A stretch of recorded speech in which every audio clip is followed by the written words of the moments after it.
అది రామాపురం అనే గ్రామం. ఆ గ్రామంలో ఇద్దరు అన్నాదమ్ములు ఉండేవారు. పెద్దవాడి పేరు సుమన్, వాళ్ళ భార్య పేరు రచిత. చిన్నవాడి పేరేమో రాజు, అతని భార్య పేరు జాను. రే రాజు, ఇప్పటికైతే ఇద్దరం సంతోషంగానే ఉన్నాం. కానీ ఎప్పటికైనా మనం ఇద్దరం వేరుపడాల్సిందే కదా. అదేదో త్వరగా వేరుపడదాం. అవునన్నా, నువ్వు చెప్పింది కూడా నిజమే. మంచిగా ఉన్నప్పుడే వేరుపడడం మంచిది. ఇద్దరు అన్నదమ్ములు కూడా తీసుకున్న నిర్ణయం ప్రకారం ఇద్దరూ వేరుపడ్డారు. పొలాలు కూడా ఇద్దరు సమానంగా పంచుకున్నారు. కానీ ఇద్దరి మధ్యలో ఒకటే బోరు ఉంది. ఇద్దరు అన్నదమ్ములకు కానీ యారన్లకు కానీ తరచూ ఆ బోరు దగ్గర గొడవలు జరుగుతూ ఉండేవి. ఏంటన్నా, నిన్నటి నుంచి బోరు నీదికే నడుస్తుంది. నా దిక్కు ఒక చుక్క కూడా రావడం లేదు. ఎందుకు అలా చేస్తున్నావు? ఈరోజు మొత్తం నేను పెట్టుకుంటాను. నా పంట అంతా పాడైపోతుంది. ఒక సైడ్ ఎండిపోతుంది మొత్తం. నువ్వు పెట్టుకోవడం ఏంట్రా? ఈరోజు నా వంతు, నేనే పెట్టుకుంటాను. నువ్వెలా పెట్టుకుంటావు? అయినా నిన్ననే పెట్టుకునేది ఉండే నువ్వు. నిన్న పెట్టుకోకుండా ఏం చేసినావు? నిన్న పెట్టుకోవడం ఏంట్రా?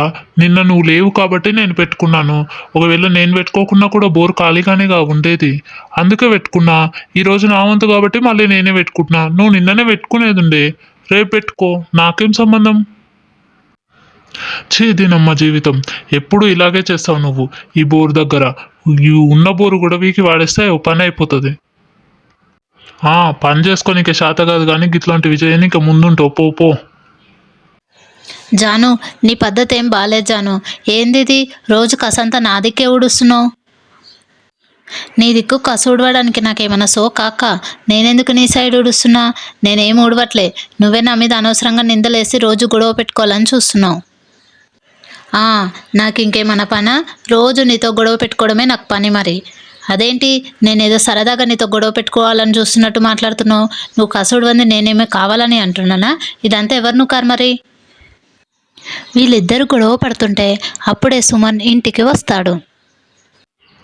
ఏందే మిన్నుల్లి, ఏడాయే ప్రశాంతంగా ఉండనివ్వరా? చేనుకోతే వాడు, ఇంటికాడ మీరిద్దరు బాగా సరిపోయారు అందరూ. నడు ఇంట్లోకి నడు. నేనేం చేశానని నా మీద కసురుకుంటున్నావు? ఏదో కోపం తెచ్చి నా మీద తీయాలని చూస్తున్నావు.